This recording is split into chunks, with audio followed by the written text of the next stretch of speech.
2:11-14. Nagpakita ang biyaya ng Diyos na nagdadala ng kaligtasan sa lahat ng tao, na nagtuturo sa atin na matapos itakwil ang kasamaan at mga makamundong pagdanasa, ay dapat tayong mamuhay ng may katinuan, matuwid at banal sa kasalukuyang panahon, habang hinihintay natin ang banal na pag-asa at ang pagpapakita ng kaluwalhatian ng ating dakilang Diyos at tagapagligtas na si Jesucristo. Siya ang nagbigay ng kanyang sarili alang-alang sa atin upang tayo'y matubos niya sa lahat ng mga kasamaan at pakalinisin para sa kanyang sarili ang sambayanang pag-aari niya na masigasig sa mabubuting gawa. Tinubos sa lahat ng kasamaan.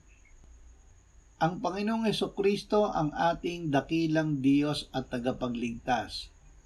Dahil sa kanyang dakilang pag-ibig ay ibinigay niya ang kanyang sarili upang tubusin tayo sa lahat ng kasamaan at linisin para sa kanyang sarili tayo na sambayanang pag-aari niya. Layunin niya na tayo ay pakabanalin at iharap sa kanyang sarili na isang maluwalhating iglesia na walang batik o kulubot o anumang gayong bagay, kundi banal at walang dungis.